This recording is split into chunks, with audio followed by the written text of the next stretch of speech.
pas des professionnels des médias, et nous ne souhaitons pas le devenir. En écoutant cette série, vous comprendrez pourquoi nous avons voulu conserver l'anonymat. Si nous vous proposons ce podcast aujourd'hui, c'est pour soutenir Camille, qui a animé un podcast pendant 10 ans avant d'être censuré. Nous avons cherché à reconstituer son récit grâce à ses archives et grâce à ses notes. Nous n'interviendrons que lorsque des éléments seront manquants et indispensables pour comprendre ce qui a pu se passer. Je précise pour ma part que je suis une comédienne qui a été recrutée pour réaliser cette introduction et que j'ignore qui est mon employeur. Excusez-moi, je suis avocat.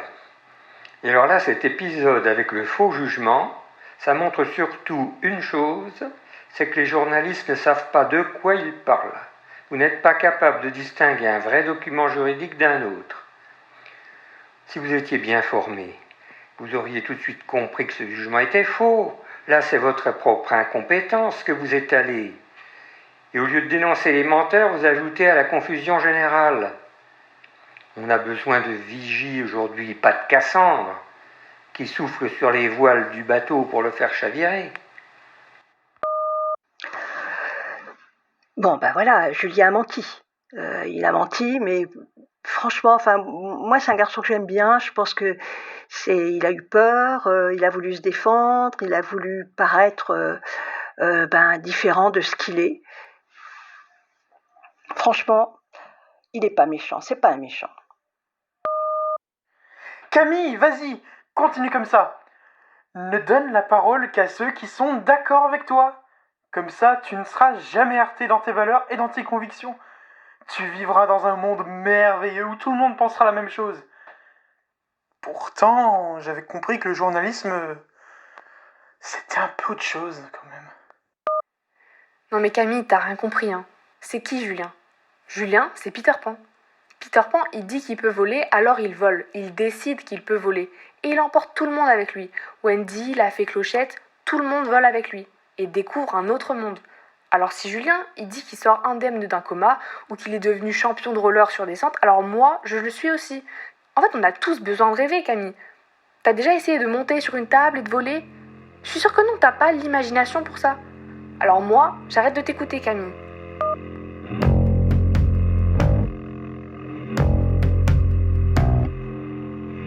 Bonjour, je suis Camille d'une belle histoire. C'est moi qui ai envoyé le mail à propos du podcast hier. Oui, c'est bien moi. Je sais toujours pas pourquoi ni qui aurait intérêt à nous envoyer toutes les archives. Sauf mon visage, bien sûr. Ah mais il m'a peut-être espionné pendant que j'étais là-bas. C'est pas de ma faute, c'est Julien qui a instauré ce doute en moi.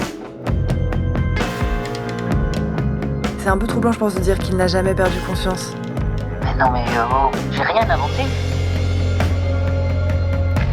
On y va.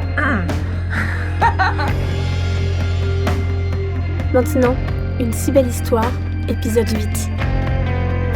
C'est vraiment un rêve qui m'attend. Je crois que je suis assez seule en fait.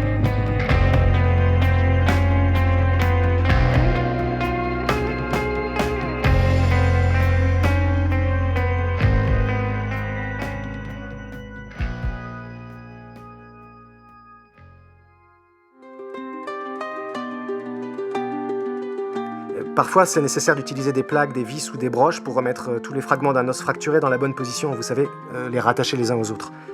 Et ça, cette technique-là, je me rappelle, ça m'a marqué, ça porte le nom d'ostéosynthèse. Ça a l'avantage de permettre une meilleure consolidation des fragments et une réutilisation plus rapide de la partie du corps fracturé. Donc, en gros, j'ai des plaques au niveau de la cheville et du tibia. Au niveau du tibia, j'ai un long clou qui a été introduit au centre de l'os et fixé au moyen d'une vis. Petit rappel des faits. Invité dans plusieurs émissions de télé, Julien raconte être rescapé d'un grave accident de vélo et devient un des anonymes les plus célèbres de l'histoire des médias. Son témoignage émouvant bouleverse des millions de téléspectateurs. En vérité, Julien a tout inventé. Et pour mes fractures au niveau de l'avant-bras, j'ai des plaques au niveau du radius et du cubitus. Il peut y avoir des problèmes particuliers là, vu qu'il y a des nombreux tendons, des nerfs dans cette partie du corps. Et le risque de nouvelles fractures, c'est généralement plus élevé là qu'à d'autres endroits.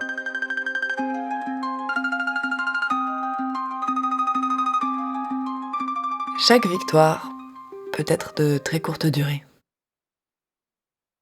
Tu te souviens, je me disais que, comme j'avais prouvé que Julien avait écrit un faux jugement pour faire croire que son histoire était bien réelle, il allait me laisser tranquille et me laisser finir de te raconter son histoire. Même ma productrice semblait rassurée, ce qui était devenu assez exceptionnel.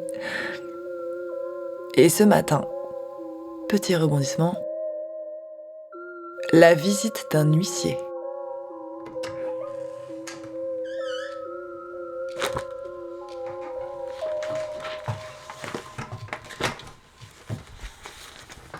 Voilà, une assignation. Ça vient de l'avocat de Julien. Il nous demande de retirer le podcast au nom du droit à l'oubli. Il a dit que le podcast nuit à sa réputation et que ça l'empêche de mener une vie normale. C'est bon, ça ira ? Tiens, regarde. Ça l'empêche de mener une vie normale. Donc ça équivaut à dire que lui, il a le droit de raconter n'importe quoi et que nous, on n'a aucun droit de dire que c'est pas vrai. C'est bien ça. Alors, je te le lis ? Oui, plutôt que de me le donner. Il dit qu'il n'a jamais menti dans les médias après cette histoire et que sa vie privée doit être protégée. Protégé. Pinocchio veut qu'on oublie qu'il a été Pinocchio. Mais t'es incroyable. Merci. Je prends votre dossier. Attendez. Et voilà comment ma productrice a pris rendez-vous chez un avocat. Alors, comme vous le savez, la personne, alors comment vous l'appelez ? Vous l'appelez Julien dans votre podcast. Elle menace en fait de vous poursuivre parce qu'elle veut que vous retiriez votre série de reportages réalisés sur lui. Donc en fait la démarche est assez simple. Soit vous retirez et la plainte est retirée, soit vous maintenez le reportage et il engage en fait des poursuites. Alors j'ai eu un échange avec son conseil qui m'a transmis les éléments qu'il compte soutenir en cas de poursuite. En fait, il estime que vous portez atteinte à sa vie privée, il s'estime diffamé, tout ça on pourra en discuter, et surtout, il invoque le droit à l'oubli parce que les faits qui sont rapportés ont plus de 20 ans, et il estime qu'au-delà de 20 ans, le droit à l'oubli doit s'appliquer. Donc voilà un petit peu le cadre qui est posé par mon confrère pour dire nous allons engager une action si ces podcasts ne sont pas retirés. Mais il a bien menti, non ? Il ne le conteste plus. Il y a plusieurs choses. D'abord, il n'a jamais été condamné, c'est ce qui va me poser le plus grand problème. Et puis, le mensonge n'est pas interdit. J'avais un confrère qui disait « le mensonge est le premier droit de la défense ». La vérité, notamment dans des affaires de presse ou de journalisme, c'est vraiment un préalable. C'est-à-dire, on doit s'appuyer sur la vérité. C'est la première pierre, mais elle n'est pas suffisante. Cette vérité doit être bonne à dire. Il faut qu'il y ait un intérêt à la rendre publique. Et il y a des vérités qui n'ont pas vocation à devenir publiques, notamment tout ce qui concerne la vie privée. C'est-à-dire, quel est votre petit ami ? Est-ce que vous avez une maladie ? Tout ça, c'est la vérité. Vous êtes malade, vous trompez votre femme, tout ça est vrai. Mais ça n'a pas vocation à arriver sur la place publique si le public n'a pas un intérêt supérieur à connaître cette information. Donc, le sujet va moins porter sur le fait de savoir si c'est la vérité que de savoir s'il y a un intérêt aujourd'hui, à cette date où nous parlons, de rendre publique cette vérité. D'ailleurs, vous noterez qu'en matière de droit on va prendre la loi de 1881 sur la liberté de la presse, il y a bien plus d'articles qui condamnent la vérité que le mensonge. Je veux dire, on condamne davantage une vérité qui crée un trouble qu'un mensonge. Il y a des choses que vous n'avez pas le droit de dire. Vous n'avez pas le droit de révéler l'identité d'une personne qui a été violée. Vous n'avez pas le droit de révéler l'identité d'un enfant qui a été adopté, son identité d'avant l'adoption. C'est la vérité, mais si vous donnez ces informations-là, vous serez condamné. À l'inverse, il y a des mensonges qui ne prêtent pas à conséquence, que le législateur estime sans conséquence, et qui font peut-être partie de la vie privée de la personne, et là, on va faire prévaloir la protection de la vie privée. Et une fois encore, on ne discute pas de savoir si c'est vrai ou si c'est pas vrai, mais est-ce que le contexte dans lequel s'est fait ce mensonge mérite qu'on le révèle publiquement, alors qu'un simple mensonge qui aurait été fait entre personnes ne l'était pas. Donc il va falloir que vous prouviez que le fait de révéler cette information aujourd'hui présente un intérêt en matière de débat d'intérêt public. Ça veut dire qu'il est protégé, en fait. Et je fais jamais preuve d'excès de confiance. Attention, parce que sinon, c'est comme ça qu'on se fait une pizza. on ne peut pas combattre tous les mensonges. Et il y a une partie des mensonges qui doivent rester secrets. La question, c'est à partir de quel moment un mensonge doit être dénoncé ? À partir de quel moment il doit être condamné ? Il faut motiver. C'est un peu court de dire « il a menti et je le dénonce ». Il faut dire « il a menti », ça génère telle chose dans l'espace public et je le dénonce en raison des conséquences de son mensonge. Concernant la vie privée, on est sur quelque chose d'assez particulier. Vous savez que l'article 9 du Code civil, qui pose souvent des problèmes aux journalistes, dit que toute personne a droit à la protection de sa vie privée. Mais les tribunaux ont construit une jurisprudence à partir de ce texte, qui est « toute personne a droit au respect de sa vie privée », pour fonder ce qu'on appelle le droit à l'image. Le droit à l'image est considéré comme un attribut de votre personnalité, et comme c'est un attribut de votre personnalité, elle est protégée en tant que telle. Donc, quelque sorte, on ne peut pas faire ce que l'on veut de votre image parce que c'est un prolongement de votre personnalité. Alors, le droit à l'image, les gens connaissent un peu. En revanche, beaucoup de gens ignorent qu'il existe, sur le même raisonnement juridique, un droit à la voix, c'est-à-dire que ma voix, c'est un prolongement de ma personnalité comme l'est mon image. Et la difficulté que je vois ici, c'est que vous avez utilisé sa vraie voix. Et la difficulté pourrait apparaître en matière d'atteinte à la vie privée si il a rapporté la preuve que sa voix est suffisamment caractéristique et suffisamment connue pour que, on va dire, le public, les gens qu'il connaissent autour de lui, aient reconnu sa voix et ont compris que c'est de lui dont on parlait. Mais on préserve son anonymat, non ? On n'a même pas rappelé son nom, et c'est juste du son, on ne voit pas son visage. En plus, il s'est passé 20 ans, on fera pas le lien avec qui il est aujourd'hui. C'est une appréciation du juge, j'ai pas de solution toute faite. Si vous étiez venu me trouver plus tôt, ce que je vous aurais conseillé, ça aurait été de reprendre ces dispositions ou ces déclarations et de les faire lire, par exemple, par un comédien, mais que ce ne soit pas sa voix à lui, puisque les propos, en fait, on peut les rapporter. Ce qui est protégé, c'est pas ce qui est dit. Ce qui est protégé, c'est vraiment l'organe. C'est comme l'image, c'est le son de sa voix qui est protégé, en tant qu'attribut de la personnalité. Et étrangement, ce moment devient un des moments les plus heureux de ma vie. En fait, quand j'y réfléchis, j'ai l'impression que tous mes souvenirs d'enfance sont liés au mensonge. Et là, je dialogue avec moi-même comme jamais. Hier, j'étais à cette soirée, et il y a eu ce moment bizarre où tout à coup je me suis mise à regarder les gens, des gens que je connais depuis très longtemps, des amis, des amours, et je sais pas, j'ai eu cette sorte de malaise qui a commencé à monter, et j'ai cherché mon amie, et tout à coup je me suis rendu compte qu'elle était pas là. Je me suis rendu compte qu'elle s'était éclipsée, et là j'ai commencé, je sais que les gens disent que je suis parano, j'ai commencé à me dire qu'en fait, j'avais aucune idée de ce qu'elle était en train de faire, que j'avais aucune idée de ce qu'elle était en train de dire. Et quand elle est revenue après s'être éclipsée, j'ai senti que j'avais raison de m'inquiéter. J'ai senti qu'elle me mentait. J'ai senti qu'elle me cachait quelque chose. Combien de fois j'ai vu des gens faire ce genre de volte-face ? Un amoureux qui t'explique que vraiment, il n'y a que toi. Une amie qui détermine que c'est pour toujours. En fait, les gens disent pas ce qui se cache vraiment. Comment on est censé construire quelque chose de solide quand, à tout instant, il y a cette chose tue ? Ouais, quelque part, j'aurais pu ne jamais naître. J'ai ressenti ça super fort. Et j'ai ressenti que ça allait être compliqué de continuer comme si de rien n'était. En fait, les gens mentent tout le temps. Et moi, je suis censée cautionner ça ? Et là, je suis vivant. Ça me paraît complètement dysfonctionnel, complètement impossible de construire quoi que ce soit si les gens sont pas capables d'assumer ce qu'ils pensent et ce qu'ils éprouvent.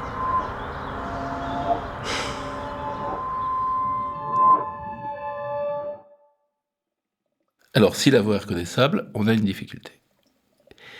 Parce que on n'est plus dans un sujet avec une personne anonymisée, avec quelque chose qui sert d'exemple, un petit peu un cas d'école si vous voulez. On est sur de la mise en cause d'une personne. Et il va falloir, dans ce cas-là, passer par la mise en balance des intérêts en présence, c'est ce que fera le juge. Imaginez, vous avez une balance avec 2 plateaux. Donc, dans un plateau, vous allez mettre le droit du public à être informé. Donc, il va falloir justifier ce droit.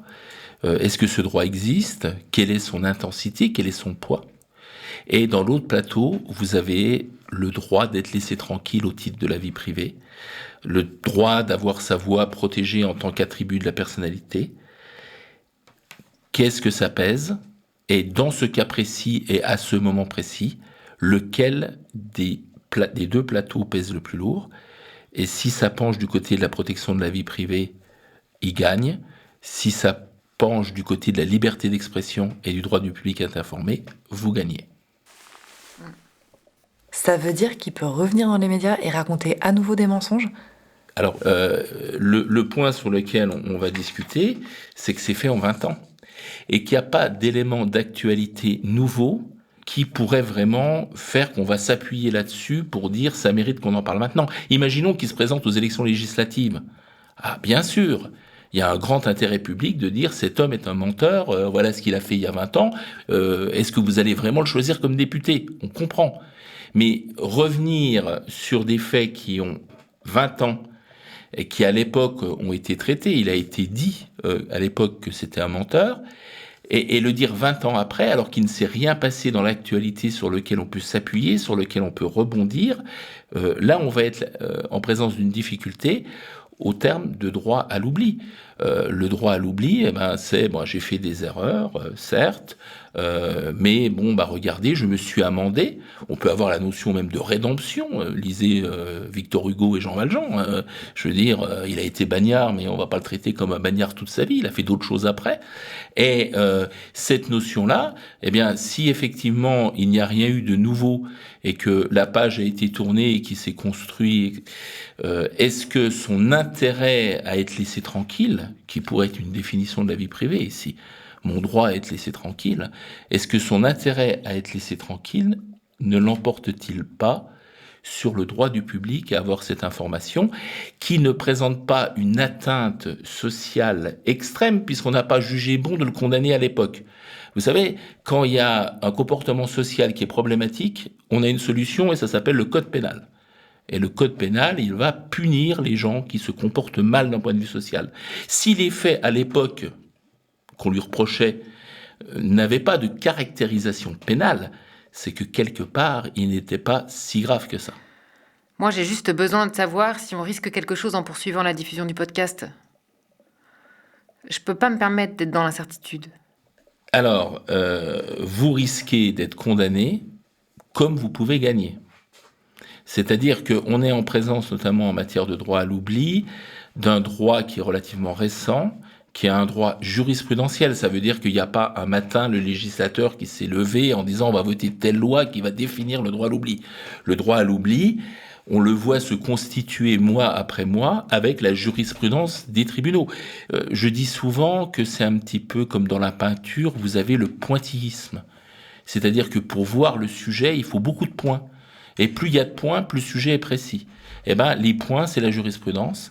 Et quand on a beaucoup de jurisprudence, c'est très précis. Et pour le moment, on a seulement quelques points. Donc, on a des contours de ce qu'est le droit à l'oubli. Néanmoins, il y a des décisions qui sont rendues. Je vais vous en donner une. A été reconnu comme pouvant bénéficier du droit à l'oubli quelqu'un qui avait été condamné 15 ans ou 20 ans plus tôt, qui avait été condamné par un tribunal, procès qui avait été médiatisé. Et au titre du droit à l'oubli, la Cour européenne des droits de l'homme vient nous expliquer qu'il n'y a pas lieu d'en reparler. Il a le droit d'être laissé tranquille après ça, dès lors qu'il n'a pas commis des choses depuis.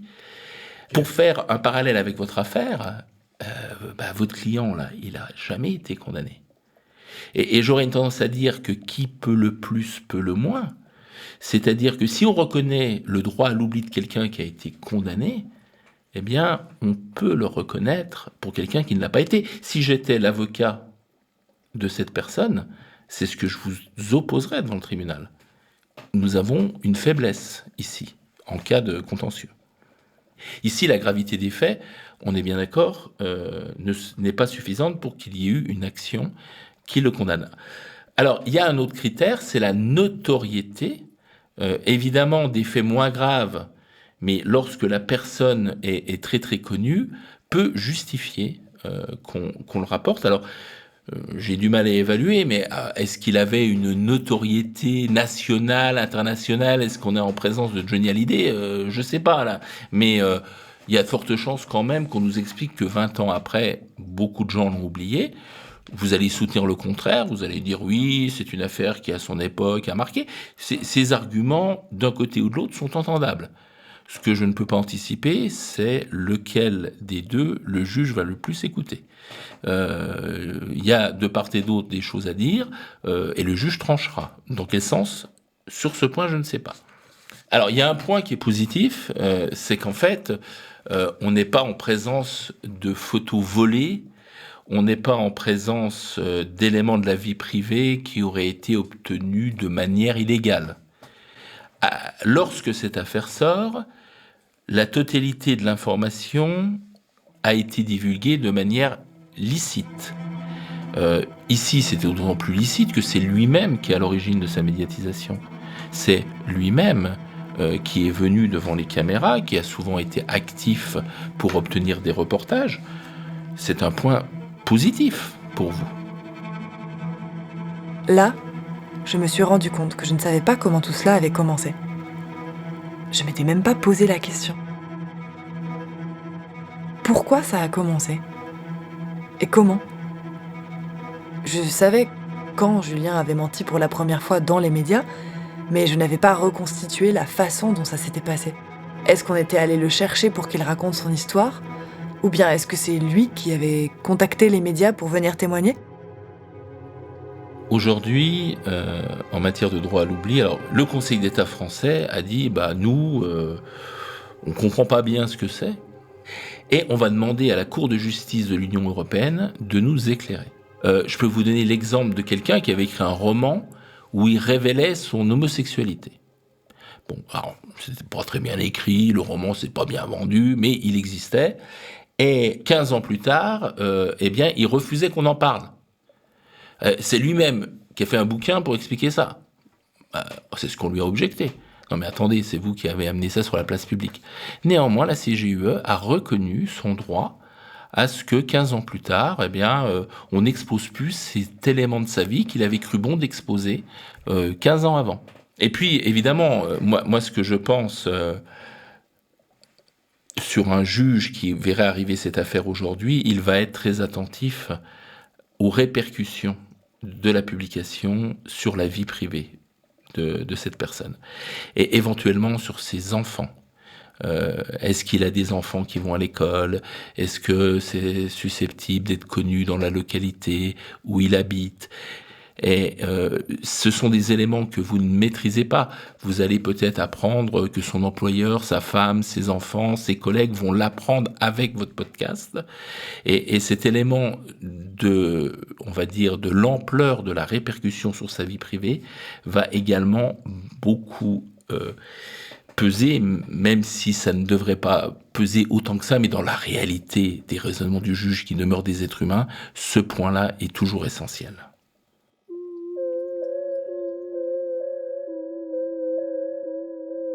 Je savais que depuis cette affaire, Julien avait tout fait pour effacer les traces de son mensonge, comme on efface des pas dans la neige. Soit il avait demandé à chaque site internet de supprimer le contenu de tout article rappelant explicitement son histoire, soit, quand le média ne le voulait pas, il avait utilisé la technique du déréférencement. Tu te demandes peut-être ce que c'est? Eh bien, ça consiste à effacer toute possibilité pour un moteur de recherche, comme Google ou autre, de retrouver la trace d'un article. Autrement dit, si l'article est déréférencé sur les moteurs de recherche, tu n'as quasiment plus aucune chance de le retrouver dans l'énorme botte de foin qu'est le web. Prenons un exemple. Imaginons que tu possèdes un restaurant et que devant ce restaurant, un crime est commis. le crime n'a aucun rapport avec toi ou tes clients, la cuisine que tu sers. Eh ben, imagine qu'il y a des dizaines et des dizaines d'articles qui racontent ce crime, et qu'à chaque fois, afin d'être bien précis, les journalistes mentionnent que ça a été commis devant chez toi, devant ta terrasse, en rappelant le nom de ton restaurant.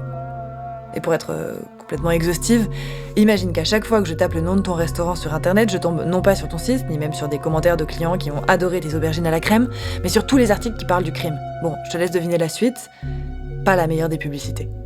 Alors peut-être que certains clients seront curieux de venir dans ton restaurant pour voir s'il y a encore des traces de sang sur la façade, mais sans doute aussi qu'ils seront effrayés et ne viendront plus.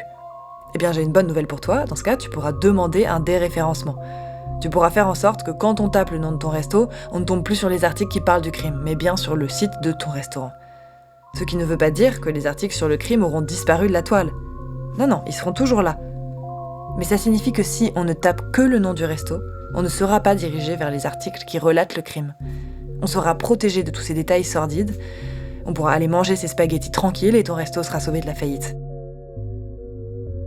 Eh ben, c'est exactement ça que Julien a accompli, très patiemment, année après année. T'as dû lui demander un temps fou.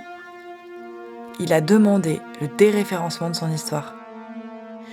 Le déréférencement, au début on ne s'est pas posé la question à Internet, comment c'est et tout, et puis le temps s'est écoulé, et en fait le problème d'Internet, c'est que l'informatique n'a pas de gomme, et ça reste. Et on se trouve quand même avec des difficultés, c'est que si vous voulez connaître le casier judiciaire de votre voisin, vous n'avez pas le droit d'accéder à cette information, alors que sur Internet, vous allez pouvoir, s'il n'y a pas de déréférencement, connaître ses condamnations, etc.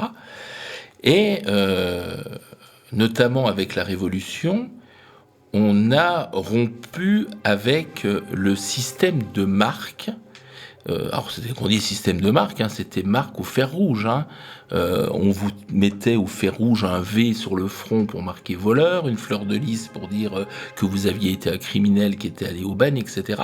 Et donc, vous portiez à vie la marque de votre erreur passée. Un tribunal correctionnel, il corrige, il ramène dans le droit chemin. Et donc, on ne va pas, une fois que les gens sont revenus dans le droit chemin, toute la vie de ces personnes, rappeler qu'à l'âge de 16, 17 ou 19 ans, ils ont commis une infraction. Or, Internet, si on n'efface pas un certain nombre de choses, eh bien, ils seront marqués à vie, comme l'était le bagnard de 1750, lorsqu'on lui appliquait une marque au fer rouge sur l'épaule ou le front. Et aujourd'hui, je pense à ça, je pense à avant, je pense à ce qui se passe aujourd'hui, et je me dis, j'ai de la chance, quoi.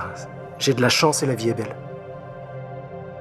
In fine, on peut plus tomber sur ces mensonges quand on tape son nom. C'est presque impossible. Ça veut dire que personne ne peut apprendre qu'il a menti dans le passé. Mais là, pour nous, c'est différent. Il veut qu'on arrête la diffusion du podcast et qu'on retire tous les épisodes diffusés. Ça veut dire que c'est pas simplement le déréférencement. Il veut nous anéantir, nous rayer de la carte. Et qu'est-ce que vous nous conseillez ? Alors, ce que vous me dites, c'est on reconnaît sa voix, donc il est reconnaissable, donc le droit à la personnalité s'applique, et on ne lui a pas donné l'opportunité de s'exprimer. C'est très très mal parti. Souvent, je dis, si vous voulez gagner un procès en diffamation sans faire trop d'efforts, regardez si le journaliste a respecté le contradictoire. Si le journaliste n'a pas respecté le contradictoire, l'affaire est terminée. Pour une raison très simple, dans la plupart des cas en matière de diffamation, on sera sur une défense du journaliste qui sera l'exception de bonne foi. L'exception de bonne foi, il y a 4 critères que la jurisprudence a dégagés. Le premier, il faut un intérêt légitime. J'ai parlé d'intérêt du public à être informé, de débat d'intérêt général, etc. Il faut qu'il y ait quelque chose qui mérite que le public le sache. Ça, c'est le premier élément. Le deuxième élément, c'est l'absence d'animosité personnelle. C'est-à-dire que vous, journaliste, eh bien, vous allez sortir cet article pour un intérêt supérieur. pour un intérêt général. Vous réglez pas vos comptes avec votre ex-belle-sœur, votre voisin ou votre logeur. Donc il faut avoir une absence d'animosité. Votre mobile, en quelque sorte, ça peut pas être de régler vos comptes. La troisième chose, il faut que nous soyons en présence d'une enquête sérieuse.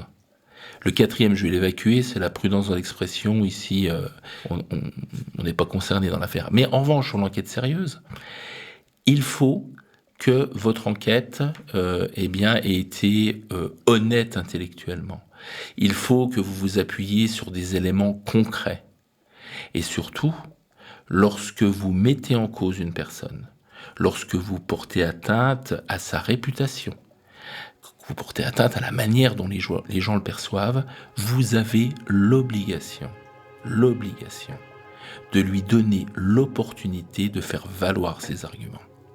À partir du moment où vous avez oublié cette obligation, vous ne pouvez pas vous défendre en matière de diffamation devant un tribunal au titre de la bonne foi, parce que vous êtes en quelque sorte défendable parce que vous avez bien fait votre travail. Si vous n'avez pas respecté le contradictoire, vous ne pouvez pas dire j'ai bien fait mon travail, puisque ça impliquait de lui laisser la parole. Et c'est très profond, c'est dans l'ADN du juge. Le juge, il est dans un milieu, dans un exercice professionnel où tout doit être contradictoire. Toutes les procédures doivent être contradictoires. Il ne peut pas y avoir de débat sans que la contradiction soit organisée par la procédure. Donc, de son point de vue, ce qui n'est pas contradictoire n'est pas sérieux. Et en réalité, sans contradictoire, c'est toujours très très mal parti. Je dis que c'est même très rapidement perdu. C'est ce qui apparaîtra de manière très concrète tout de suite dans l'esprit du juge, qui va se dire mais attendez là, il nous parle de quelqu'un pendant des heures et à aucun moment il lui donne la parole. Dans la psychologie d'un juge moyen, c'est un truc qui passe pas bien, vous voyez. Si je vous comprends bien, on n'est pas sûr de gagner. Vous avez des éléments qui vous permettent de vous défendre. Il a médiatisé son affaire. C'est quelqu'un qui était quand même avec une certaine notoriété. Il a reconnu avoir menti. Il y a des archives. Tout ça, ça va de votre côté. Retenez quand même une chose, c'est que si j'étais son avocat à lui, je tiendrais le même discours. C'est-à-dire que je ne tiens pas une analyse juridique en fonction de la personne que j'ai en face. Je fais une analyse juridique de la situation. Et donc ce que je vous dis à vous, si il avait été mon client, je lui aurais dit à lui, de la même manière. Mais il a quand même rédigé un faux jugement, où il a écrit qu'il est victime d'une diffamation et que son histoire est vraie. C'est du délire, des avocats vont sans doute porter plainte contre lui. Donc il n'a pas arrêté de mentir en fait. Alors oui, il y a des arguments en votre faveur, il y a des arguments en sa faveur, mais il faut bien comprendre le cadre juridique dans lequel on est et ne pas donner de dimension morale en disant il a menti, c'est pas bien moralement, c'est quelque chose de condamnable, parce que c'est du droit et ça reste du droit. Et parfois, eh bien, la morale, elle s'arrête un peu à la porte du tribunal. Bien, on va réfléchir. Tu envisages sérieusement l'hypothèse où on retire le podcast ? On va décider en fonction de ces éléments, oui. Très bien, écoutez, je dois aller au tribunal. Alors, simplement, je vais vous laisser en discuter. Vous verrez peut-être avant de partir, donc je vais vous demander la somme de 500 € pour la consultation. Et à l'issue, vous revenez vers moi pour me dire ce que vous comptez faire ou si vous avez besoin d'un conseil, c'est-à-dire que si vous pensez aller au contentieux juridiquement. 500 €? Oui. Vous avez un chèque ? J'ai pas pris le chéquier de la boîte, non ? Vous prenez la carte bancaire ? Je suis pas équipé. En revanche, écoutez, je suis désolé, mais j'ai quand même beaucoup de clients qui viennent prendre un conseil et qui ne reviennent pas après la première consultation. En revanche, si vous voulez, il y a un distributeur au coin de la rue. Je comprends. Je ne sais pas encore, mais j'ai plus d'une quinzaine de fractures. Bassin, poumon, rate, mâchoire, jambes, bras, tout.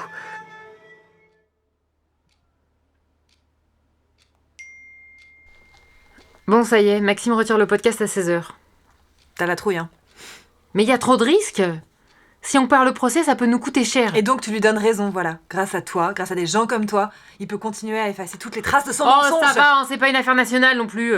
Ça va pas changer le cours de l'histoire, ni la face du monde. Il a menti, il doit le regretter, et puis voilà. Mais tu voulais faire une croisade, et ben maintenant c'est fini, ça s'arrête, voilà. Je crois vraiment que tu t'es aveuglé. Je me suis pas aveuglée. J'ai réfléchi sur ma pratique, c'est tout. J'ai réfléchi sur ma pratique. T'as que ça à faire de réfléchir. Oui, absolument, c'est le travail qu'on fait en principe. Mais je te rappelle que toi aussi tu as menti quand tu ne m'as pas dit que Zoé Vallotton était morte. Je l'ai appris quand j'ai écouté le podcast. T'aurais pu me le dire, ça, c'est pas de la trahison? Mais ça n'a rien à voir. Je ne t'ai pas dit que Zoé Vallotton était morte. C'est tout, c'est un mensonge par omission. Mais arrête. Pour moi, il y a plus de lien de confiance, c'est fini, tu peux pas faire ça. Mais j'avais peur que tu veuilles pas aller plus loin si je te disais tout de suite que Zoé Vallotton était morte. Stop, on arrête là. Tu cautionnes son mensonge. Non, il me débecte, ce type. Mais on doit faire les choses dans les règles, ça c'est mon métier. T'as vendu le podcast? Quoi? T'as vendu le podcast? Mais tu reviens à la charge Ouais, là-dessus? T'as vendu le podcast, c'est ça, oui ou non? Ah non, mais alors j'ai aucun compte à te rendre. Tu verras bien. T'es vraiment une... En fait, t'as vendu, et la condition, c'était pas de procès et on arrête ce concept qui dérange. C'est ça, hein? Vas-y, c'est ça? Bon, je vais y aller. C'est ça? C'est ça? Arrête. C'est ça? Isa! Camille, je vais y aller. Et si tu peux aller faire tes cartons, c'est mieux, d'accord?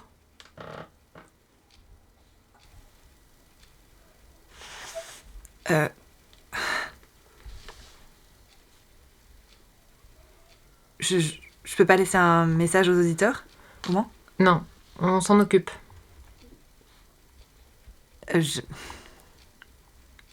J'aimerais bien leur parler une dernière fois. Non, ça va brouiller le message, on va le faire. T'inquiète pas pour ça. Ok. C'est brutal. Mais tu veux quoi? Tu veux qu'on fasse un pot de départ après tout ça? Tu crois que les auditeuristes, ils vont faire un happening pour te soutenir? T'avais de moins en moins de soutien sur les réseaux, de toute façon. Tu le sais très bien. Non, je suis pas d'accord. C'était 50-50. Tu te rends même pas compte que tu alimentes tout ce discours sur la défiance des médias. En t'acharnant comme ça, sur un pauvre type qui sait sans doute même pas qui il est. Ouais, il faudrait le plaindre maintenant. Tu vas où? Bah, je vais faire mes cartons. Attends, Maxime va t'accompagner. Non, je peux pas faire ça toute seule? C'est la procédure. Assieds-toi. Donc t'emmènes rien, ni ordi, ni clé, ni je ne sais pas quoi. Tes clouds seront désactivés, tu dois détruire tout ce qui a un lien avec le podcast sur ton ordi perso. C'est compris? Et bien entendu, tu dois pas utiliser de son que tu as fait ici. Je t'enverrai les papiers à signer. Voilà.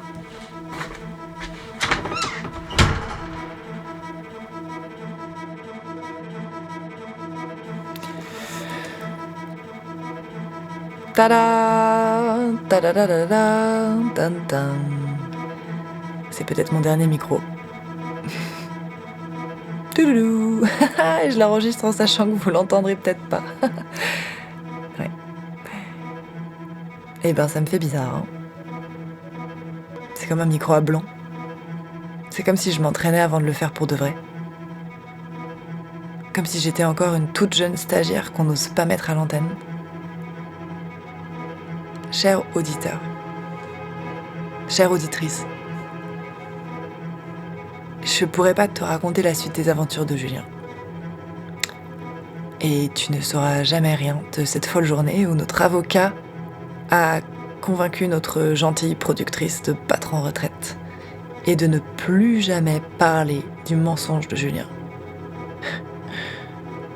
Son droit à l'oubli. Ouais. Eh ben, son droit à l'oubli a été entendu. Hein. Oh, c'est joli, ça, comme expression. Le droit à l'oubli. Combien est-ce qu'on a oublié de gens comme ça? Combien d'histoires on peut plus raconter? Je sais pas, c'est le principe. On oublie tout. Et moi, vous allez m'oublier, hein?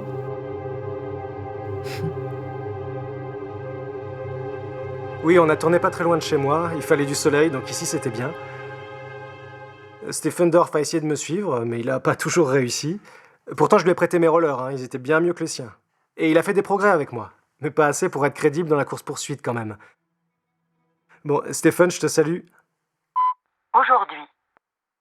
Ouais, Camille, c'est Isa. suis désolée. C'est allé un peu loin cet après-midi. Tu sais, j'ai vraiment peur qu'on ait des ennuis. Ce mec est prêt à tout, je le sens, et on est short sur pas mal de trucs. J'ai flippé. Écoute, rappelons-nous, ce sera peut-être le mieux. Moi, j'arrive chaque fois à ne pas mentir. Je déplace. Voilà, et tu ne te retrouves pas à devoir dire... une omission, c'est pas une... Ah oui, les omissions font partie du mensonge. Non, les omissions font pas partie du mensonge. Ah oui, je t'avoue que... Non, je ne suis pas un fervent... Je lâche la vérité. Et des fois, ouais. Ah non, ouais, et j'ai appris qu'il fallait peut-être pas dire chaque fois la vérité. Je veux dire, la vérité, des fois, apporte de la souffrance. Non, et ça, j'ai appris, ouais. Ça, j'ai appris avec l'âge. Ouais. Des fois, il faut faire la balance entre le pour et le contre. Qu'est-ce qui fait le plus de tort? Le mensonge n'est pas forcément ce qui fait le plus de tort. Voilà. Il faut faire attention parce que des fois, on se rend compte que c'est nous-mêmes qui provoquons le mensonge chez l'autre. Tu vois, ça, c'est un truc que j'ai appris aussi. Comment ne pas aller à ça? Ne pas faire le pas de trop où tu obliges l'autre à mentir. C'est une question de territoire, le mensonge aussi, des fois. On a déjà beaucoup. Même mon mari m'a menti. Mon mari m'a menti quand on s'est connus. Il m'a raconté qu'il avait fait Polytechnique. Mais il parlait pas assez bien anglais. Je dis, il n'a pas pu faire Polytechnique avec un anglais pareil, c'est pas possible. En fait, c'était une arme de séduction.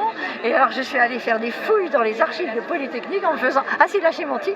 Je me suis fait passer pour une journaliste qui cherchait à recenser les femmes qui avaient fait Polytechnique en cherchant, non pas le nom des femmes, mais le nom de qui n'avaient jamais fait aucune promo de Polytechnique.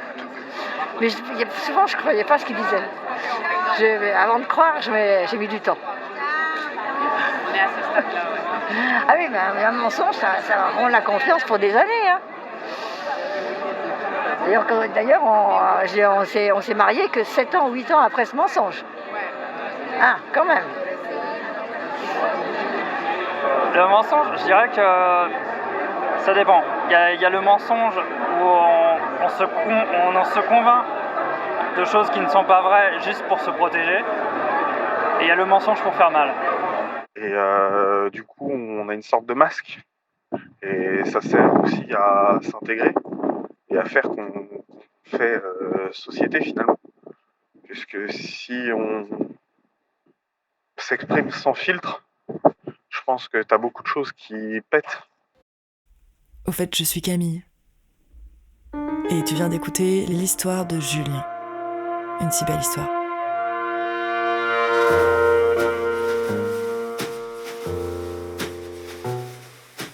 Une si belle histoire de Marine Anger et Christophe Deleu. Avec dans les rôles principaux Camille Dagen, Camille, Clémence Bucher, Isa, Antoine Ségara, Julien. Et aussi Stella Marxwecker, Philippe Piot. Les musiques sont composées et interprétées par Marine Anger et John Caldera. Mixage, Vincent Venet. Une si belle histoire est une coproduction par Oui-Dire, la première de Pascal Tison, et Sonia, un monde de récits audio. Ce projet bénéficie du soutien du ministère de la Culture et de l'IDEX de l'Université de Strasbourg et de ses partenaires CNRS et INSERM dans le cadre de France 2030, Strasbourg capitale du livre UNESCO 2024. Sonia, un monde de récits audio.